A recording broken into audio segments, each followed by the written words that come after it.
The road stretched like a black ribbon beneath a sky, bruised by monsoon clouds, the kind that swallowed sound and memory whole. The taxi's engine murmured in steady defiance, its headlights cutting through veils of mist that rose from the soaked asphalt. Somewhere in that rhythm of rain and rubber, a man fought the weight of exhaustion. Not of body, but of conscience. He told himself this would be the last ride. One more fare before sleep or silence, whichever came first. The city's neon glow faded behind him, giving way to emptiness. An unlit world of swaying palms and restless shadows. Then, in the distance, a figure appeared beside a weather-beaten signpost, unmoving, her outline sharp against the haze. He slowed, uncertain if the night was offering him a passenger, or a memory that refused to die. The silence between them stretched longer than the road ahead. He asked where she was going, and her reply came soft, almost lost beneath the drone of rain. Somewhere near the hills. No name, no village, no number, just that. He wanted to press further, but something in her voice quieted him, as if questioning her would disturb an old wound. The radio crackled to life on its own, half catching a love song from a distant station before dissolving into static. His eyes flicked to the mirror. She was watching the passing trees, lips moving as if whispering to someone who wasn't there. He noticed the road narrowing, the lines vanishing under sheets of rain. The GPS flickered, insisting they'd left the route.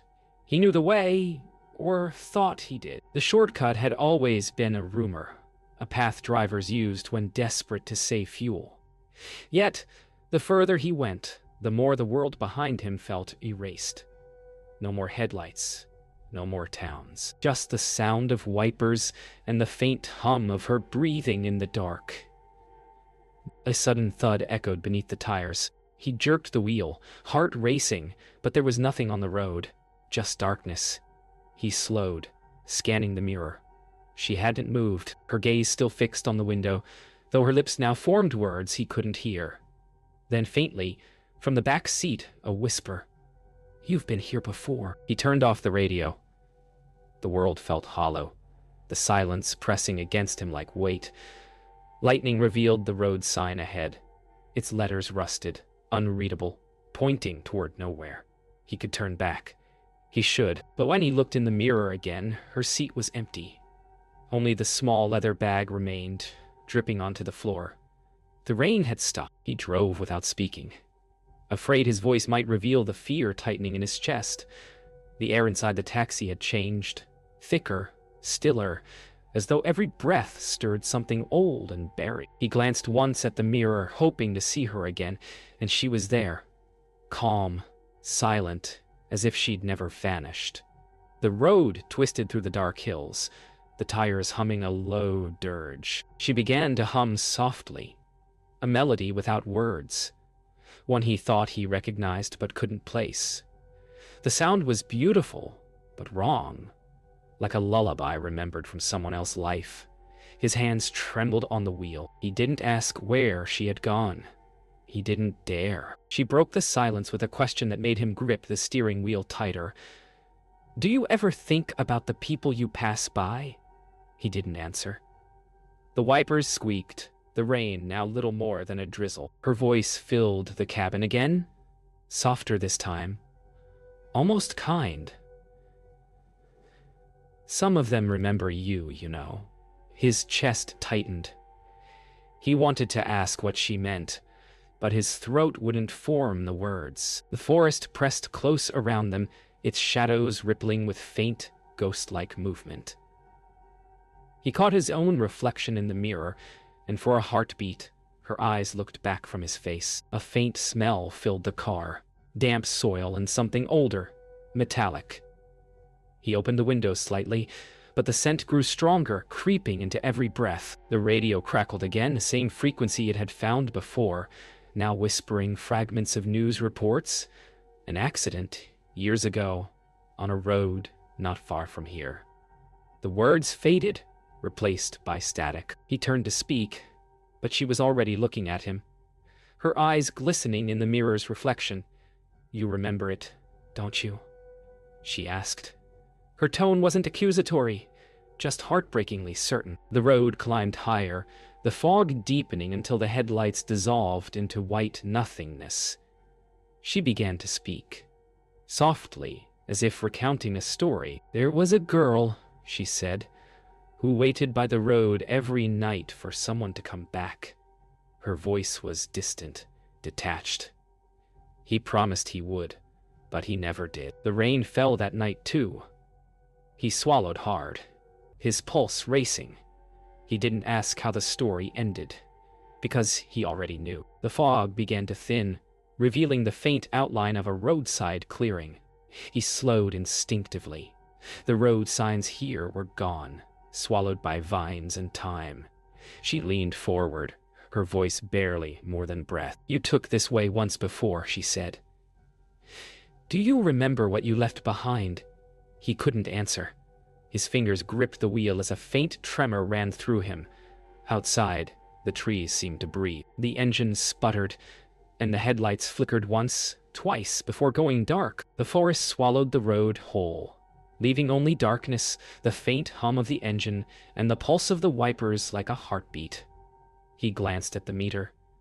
The numbers frozen, unmoving, as if time had given up counting. Ahead, the same crooked signpost appeared again through the mist, its metal glinting faintly. He slowed, confused. He had seen it before. Same bend, same puddle, reflecting the headlights like a dull mirror. The air grew heavy, thick with the damp sweetness of decay. She said nothing, just watched the road. When he finally looked at her in the mirror, her expression was different.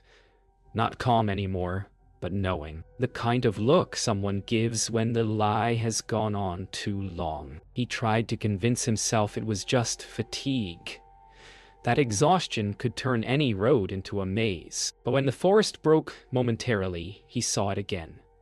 The same roadside shrine, the same wilted flowers, the same candle flickering against impossible wind. His throat tightened. He pressed harder on the pedal, the engine protesting with a low groan. "You're not lost," she said suddenly from the back, her voice a strange mix of comfort and accusation. "You just haven't gone far enough." He didn't ask what she meant. The words felt like a key turning in a locked door inside his mind. The meter lights flickered, then died. The cab's interior went dark except for intermittent flashes of lightning. The road bent, then straightened, then bent again in the exact same place. He felt a strange pull in his chest, a recognition that didn't make sense. He turned the wheel sharply, taking a random left through the trees, desperate to break the loop. But even as branches scraped the sides, he saw the same bend appear once more ahead. Panic clawed up his throat. She whispered something under her breath, almost like prayer, but her lips formed his name. He stopped the car abruptly, the tires grinding over gravel. For a moment, only the engine's low growl remained. Then, silence. He stepped out, rain dripping from the trees in long, deliberate drops. The forest smelled of earth and iron. Behind him, the taxi lights glowed faintly through the mist. He walked a few steps ahead and froze. The road curved exactly as it had before, leading back toward where he'd come. He turned around.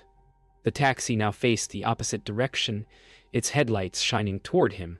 Though he had left it idling, facing the other way, he climbed back inside, heart pounding, and drove again, though every instinct screamed that the road was eating itself, looping through something unseen. The rain began once more, heavier this time, drumming against the roof like a warning.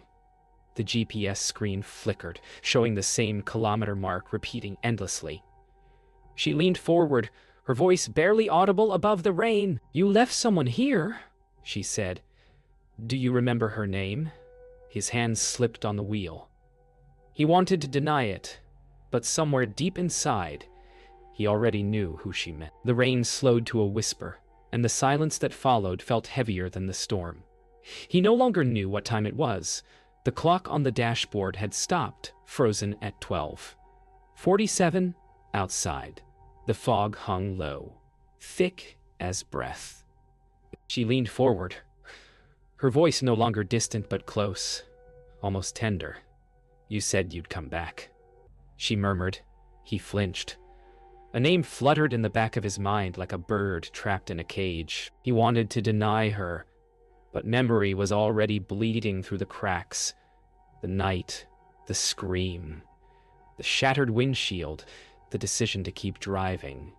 He gripped the wheel as if holding on to the last edge of sanity. He pulled over near a clearing, engine idling. The world outside seemed to hold its breath.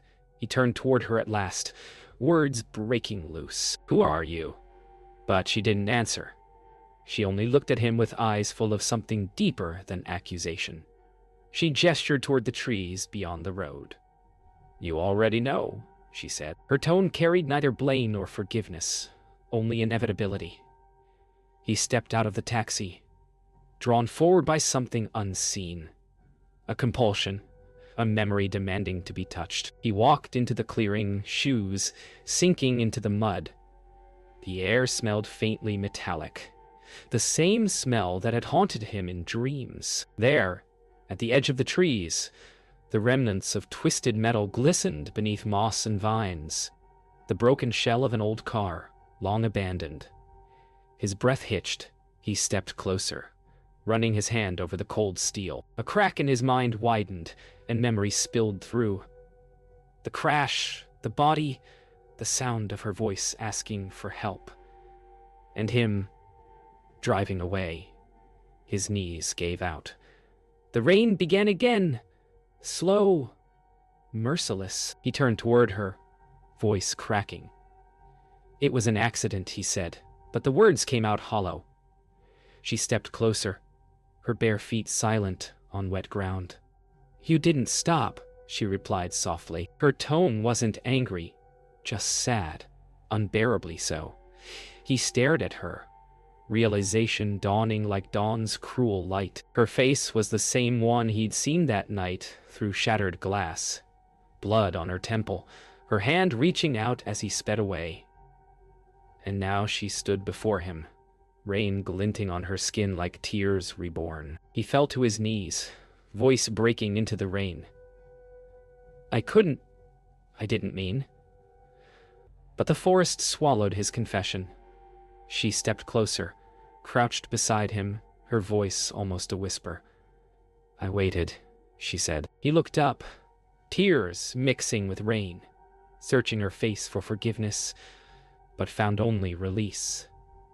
Her outline shimmered, edges fading into mist, her presence slipping away like breath in cold air. The headlights flickered once, twice. Then only darkness, and the hum of insects returning to a world that had stopped holding its breath. The world felt emptied, as if the rain had washed away everything that once held him together. He stood there, trembling, staring at the place where she had been moments ago. Only the sound of dripping leaves remained. Then, faintly from behind him, her voice, softer now, carried on wind. "There's one more thing you need to do." He turned. She was seated in the back of the taxi again, calm as before, as if nothing had changed. The engine idled on its own, headlights cutting through the fog. He walked back, every step a weight of years. When he opened the door, she met his eyes. "Drive," she said, "back to where it ended." The road unfolded like memory itself, twisting, silent, endless. He drove without speaking. She said nothing either, but he felt her gaze through the mirror, not accusing now, but waiting. The rain had stopped, and the night felt fragile, suspended. When they passed the shrine again, the candle was gone. Only ashes remained, scattered by the wind. He slowed, sensing the end of something nearing. Not a destination, but a reckoning. The road began to incline, leading to a curve he recognized with unbearable clarity. He reached the curve, that same cursed bend where the world had broken years ago. He stopped the car and turned off the engine. The night was utterly still. She stepped out, bare feet silent on the wet road, and walked toward the guardrail. "This is where you left me," she said. He couldn't move, couldn't breathe. The air felt too thin to carry words. She turned back to him with a faint smile, one that held no anger, only release. "Now you can stop running." He took one hesitant step toward her, his chest collapsing inward with grief too heavy to name. He stepped closer until only the sound of his own heartbeat filled his ears. "I didn't know what to do," he whispered. She looked down at the road, her reflection shimmering faintly in the rainwater pooled at her feet. "You could have stopped," she said. "But now, you finally did." He felt the tears come without resistance, his body shaking with release. She reached out a hand, light as mist, and for a brief, impossible moment, he felt warm. Then the headlights flickered and she was gone. Only her voice lingered, echoing softly in the dark. "You kept your promise, Rahim." He remained there long after she disappeared, staring at the road that had haunted his every dream. The first light of dawn began to break through the clouds, a pale orange bleeding across the horizon. For the first time in years, his chest felt light, as though something unseen had finally lifted its hand from him. He turned back toward the taxi, its door open, engine still humming softly. He sat inside and looked once more into the rearview mirror. Her seat was empty, but in the faint reflection, for just a moment, he thought he saw her smiling. Then the mirror cleared, and only the morning remained. He drove slowly, the dawn bleeding softly into the sky. The rain had stopped, but the road still shimmered with leftover sorrow. Every sound, the whisper of tires, the hum of the motor, seemed fragile, temporary. The bag on the back seat no longer dripped. It was dry, folded like something left in offering. He rolled down the window and let the cool air brush against his face. Somewhere in that breeze was her voice, distant but gentle. He no longer felt fear, only an aching calm. The forest began to thin, the horizon glowing like forgiveness. He passed a stretch of open land where the fog lifted completely, revealing endless green and the silver curve of the river below. The world looked washed clean, unburdened. He smiled. Small, hesitant, like a man tasting peace for the first time in years. In the mirror, light caught the passenger seat, and for a second, he thought he saw her sitting there, head resting against the window, eyes closed as if sleeping. He didn't look away. He simply kept driving, allowing the image to stay. The road turned one last time toward the valley, winding through stretches of jungle that shimmered under thin morning mist. A strange weightlessness filled him, as though the world itself was loosening its hold. The hum of the tires became a lullaby, and the steering wheel seemed to move without his hands. He felt the familiar curve ahead, the same one that had taken everything from him. But this time, he did not break, did not tense. The moment stretched, infinite, the light too bright to see. He whispered her name, and the world dissolved into white silence. Then, the sound of water. Not thunder, not collision, just the soft rhythm of a river brushing stones. The taxi rested at the bottom of the hill, its front wheels half submerged. Birds circled above, their calls echoing across the valley. The driver's door hung open, swinging gently in the breeze. The seat was empty. On the dashboard, the rosary lay still, no longer swaying. For the first time in a long time, the car looked at peace. The sun climbed higher, burning away the last of the mist. From the road above, the world looked unchanged. No wreckage, no sound, just light glinting off the water. A police jeep slowed near the bend. Two figures stepping out, their shadows stretching across the road. One of them, weary and silent, stared down toward the valley. Something in his expression softened, as if he understood. The other called out, but no one answered. Only the breeze replied, carrying faint echoes of a woman's laughter before the forest swallowed it whole. The sun rose over the Malaysian hills like a secret unburdened.